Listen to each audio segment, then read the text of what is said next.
नमस्कार सभी को। Welcome to the storytelling vault channel. हम शुरू करते हैं वेस्टेरोस के एक ऐसे दौर से जो अब बस यादों में रह गया है। ये ग्रेट गेम से पहले का समय था जब टारगेरियंस अभी भी राज करते थे और ड्रैगन्स बस पुरानी कहानियों का हिस्सा बन चुके थे। हमारे प्रोटैगनिस्ट सर आर्लन ऑफ पेनीट्री शिवलरी के उस पुराने जमाने की एक झलक थे जो अब धीरे धीरे खत्म हो रहा था। वो एक हम्बल हेज नाइट थे जो धूल भरी सड़कों पर चलते हुए अपनी विजडम अपने स्क्वायर डंक को देते थे। लेकिन हर सफर का अंत होता है। एशफोर्ड जाने के रास्ते में एक वेस्टवर्ड हेसिंग हिल पर बारिश के बीच डंक ने अपने मास्टर सर आर्लन को दफनाया। वो बूढ़ा आदमी जिसे ट्वाइलाइट बहुत पसंद थी अपनी बीमारी से हार गया और डंक को बिल्कुल अकेला छोड़ गया। अब डंक के पास सिर्फ 3 चीजें थीं: सर आर्लन की दी हुई सीख, उनका पुराना आर्मर और एक ऐसी तलवार जिसे उठाने का शायद उसे कोई हक नहीं था। अपने आखिरी वक्त में सर आर्लन ने डंक को अपने पास बुलाया। उनकी ताकत खत्म हो रही थी, फिर भी उन्होंने डंक के दोनों शैंधों पर हाथ रखा और वो एंशिएंट वर्ड्स बोले। वहां कोई लॉर्ड नहीं था, कोई सेप्टन नहीं था जो इसे ब्लेस करता। सिर्फ एक रॉबिन बर्ड ने वो कसम सुनी जो डंक ने ली कि वो एक अच्छा और सच्चा नाइट बनेगा, कमजोरों की रक्षा करेगा और रेल्म की सेवा करेगा। ये शपथ ओथ सिंपल थी पर इसका भार बहुत बड़ा था। I charge you to be a good knight and true, to obey the 7 gods, defend the weak and innocent. यही वो मोमेंट था जब फ्ली बॉटम का एक लड़का सर डंकन द टॉल बनने की राह पर निकला। अब हम डंक की तरफ देखते हैं। वो कोई आम नाइट नहीं था। उसका कद स्टैचर बहुत बड़ा था, पर उसका दिल उतना ही हम्बल था। वो उतना ही नाइव था जितना वो ताकतवर था, और उतना ही अनसर्टेन था जितना वो लॉयल था। सर आर्लन के गुजर जाने के बाद वो उस लेगेसी को आगे बढ़ाने के लिए एक अनजान फ्यूचर की तरफ निकल पड़ा। डंक ने अपने आप को सर डंकन द टॉल का नाम दिया और एशफोर्ड मेडो की तरफ रुख किया। जब वो एशफोर्ड पहुंचा तो वहां का नजारा देखकर उसकी सांसें थम गईं। वहां 300 मतलब 60 पवेलियंस लगे हुए थे जो सिल्क फ्लावर्स जैसे दिख रहे थे, क्रिम्सन, गोल्ड, एमरल्ड और सफायर रंगों में। हर तरफ बड़े बड़े हाउसेस के बैनर्स हवा में लहरा के उनकी शान दिखा रहे थे। कैरन के नाइटिंगेल्स, बराथियन का क्राउन स्टैग और टायरेल का गोल्डन रोज। एक हेज नाइट के लिए ये टूर्नामेंट सिर्फ खेल तमाशा नहीं था, ये एक मौका था, शायद जिंदगी का इकलौता मौका। डंक जानता था कि अगर वो बस एक विक्ट्री, सिर्फ एक जीत हासिल कर ले तो वो अपने आप को एशफोर्ड मेडो का चैंपियन कहलाएगा। ये जीत साबित कर दी थी कि सर आर्लन का उस पर भरोसा गलत नहीं था और फ्ली बॉटम का एक लड़का भी लॉर्ड्स और लेजेंड्स के बीच खड़ा हो सकता है। लेकिन सपने देखना आसान है और उन्हें पूरा करना बहुत मुश्किल।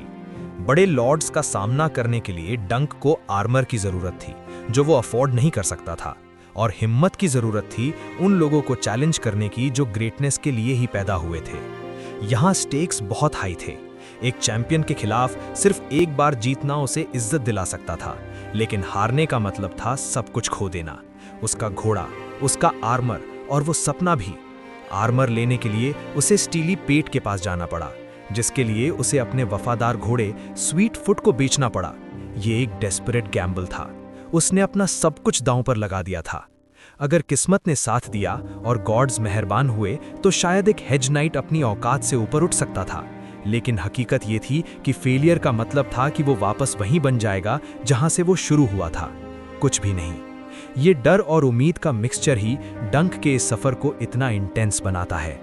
इसी बीच कहानी में एक नया मोड़ आता है। इन पर डंक को एक अजीब सा लड़का मिला, एक गंजा लड़का जिसकी उम्र 8 या 9 साल होगी। उसकी आंखें हैरान कर देने वाली डार्क थीं और उसका रवैया बहुत ही इंसोलेंट यानी बदतमीज और बोल्ड था। जब डंक ने उसे सर आर्लन के आर्मर को पहनने की कोशिश करते हुए और थंडर पर सवार होते हुए पकड़ा तो पहले उसे गुस्सा आया, पर उस लड़के की डिफाइंड नजरों में कुछ ऐसा था जिसने डंक को रोक दिया। लड़के ने अपना नाम एक बताया। उसने कहा वो एक अनाथ है, उसकी मां मर चुकी है और मेस्टर्स ने उसका सर मुंडवा दिया है। जब डंक एशफोर्ड के लिए निकला तो ये लड़का बिना बुलाए उसके पीछे चला आया। वो एक कार्ट में छुपकर आया और सीधा डंक के कैंप में पहुंच गया। वहां उसने आते ही काम शुरू कर दिया। घोड़ों की देखभाल की, कपड़े धोए, आग जलाई और मछली भी पकड़ लाया। जब डंक ने उसे वापस भेजने की बात की तो एग ने साफ कह दिया, "यू कांट मेक मी गो।"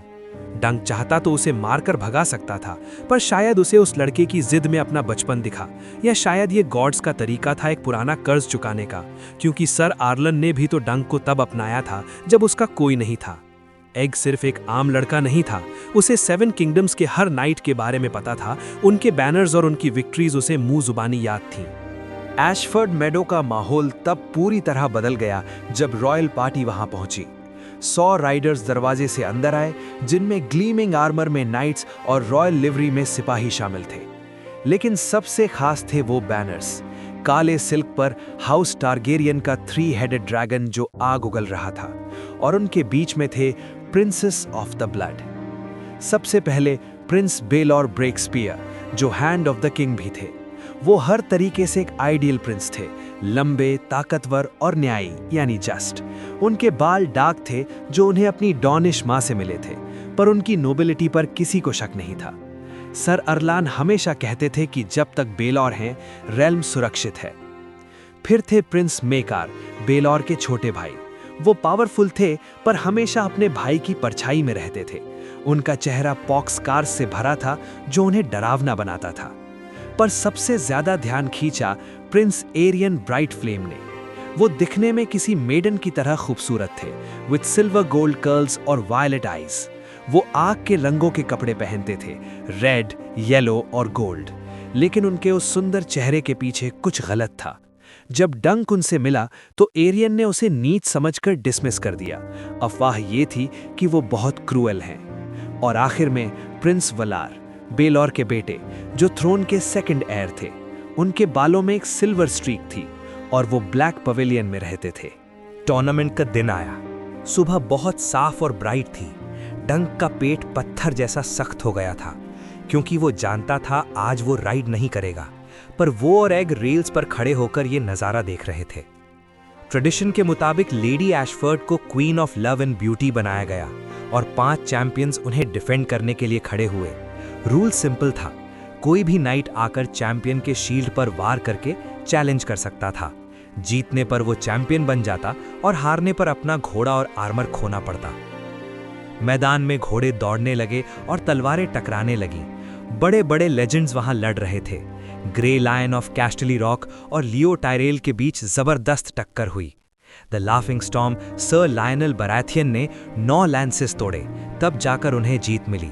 लेकिन उस दिन के असली हीरो सर हम्फ्री हार्डिंग थे, जिन्होंने 14 नाइट्स को हराकर सबको हैरान कर दिया। ये सब कुछ वैसा ही था जैसा गानों में सुनाया जाता है, शान, शौकत और ग्लोरी। लेकिन फिर प्रिंस एरियन ब्राइट फ्लेम मैदान में उतरे। उन्होंने फ्लेम कलर्ड सिल्क पहना था और उनकी शील्ड पर ड्रैगन बना हुआ था। उन्होंने सर हम्फ्री हागिंग को चैलेंज किया और मजाक उड़ाते हुए कहा, "come out little night, it's time you face the dragon." जो इसके बाद हुआ वो किसी ने नहीं सोचा था। जैसे ही दोनों नाइट्स चार्ज करते हुए पास आए, एरियन ने अपना लैंस नीचे कर दिया। ऑनर के हिसाब से लैंस नाइट की छाती यानी चेस्ट पर लगना चाहिए था, पर एरियन ने जानबूझकर लैंस घोड़े की तरफ एम किया। घोड़े ने हटने की कोशिश की पर बहुत देर हो चुकी थी। लैंस घोड़े की गर्दन के आर पार हो गया और खून का फव्वारा फूट पड़ा। घोड़े की चीख किसी इंसान जैसी थी। वो गिर पड़ा और सर हम्फ्री की टांग उसके भारी वजन के नीचे कुचल गई। ये कोई गलती नहीं थी। एरियन वापस घूमकर अपनी तलवार निकालकर गिरे हुए नाइट की तरफ बढ़ा, जब तक कि उसके स्क्वायर्स ने उसे रोका नहीं। भीड़ शांत हो गई, फिर गुस्से में बड़बड़ाने लगी। प्रिंस बेलॉर का चेहरा पत्थर जैसा सख्त हो गया। एग ने गुस्से से कांपते हुए कहा, "Arian meant to do it", यानी एरियन ने ये जानबूझकर किया। शाम ढलने के बाद एशफर्ड में मेला लगा हुआ था। डंक थोड़ा सुकून ढूंढने के लिए टेंसिल टू टॉल के पास गया, जो एक पपेटियर थी और जिसका ड्रैगन पपेट बहुत मशहूर था।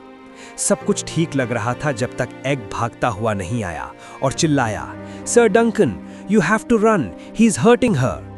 जब डंक वहां पहुंचा तो नजारा खौफनाक था। पपेटियर्स का स्टॉल टूटा हुआ था। एरियन के आदमी पपेट्स को आग लगा रहे थे। टैंसिल जमीन पर थी और एरियन प्रिंस एरियन उसका हाथ मोड़ रहा था। एरियन ने टैंसिल की उंगली पकड़ी और उसे तोड़ दिया। हड्डी टूटने की आवाज पूरे मैदान में गूंज गई। एक हेज नाइट कभी प्रिंस पर हाथ नहीं उठा सकता। ड्रैगन का खून सेक्रेड माना जाता है। प्रिंस को मारना मतलब मौत। पर उस पल में डंक ने ना अपनी ट्रेनिंग याद रखी, ना अपनी जान की परवाह की। उसने वही किया जो एक सच्चा नाइट करता है, कमजोर की रक्षा। डंक ने एरियन के मुंह पर एक मुक्का मारा और उसे जमीन पर गिरा दिया। जब एरियन ने चाकू निकालने की कोशिश की तो डंक ने उसके हाथ पर पैर रख दिया और उसे फिर से किक किया। उस वक्त वो लो बॉर्न है और वो प्रिंस है, ये सब मायने नहीं रखता था। डंक ने वो ओथ निभाई जो उसने उस हिल पर ली थी, डिफेंड द वीक। इस एक्ट ने सब कुछ बदल दिया। डंक की जिंदगी अब खतरे में थी, लेकिन यही वो पल था जब लेजेंड्स बनते हैं। सर डंकन द टॉल ने दिखाया कि नाइट होना सिर्फ आर्मर और तलवार होने से नहीं, बल्कि सही के लिए खड़े होने से होता है, चाहे अंजाम कुछ भी हो। अगर वीडियो पसंद आई तो लाइक, शेयर और सब्सक्राइब करें और कमेंट करके बताएं अपने views. Thank you for watching.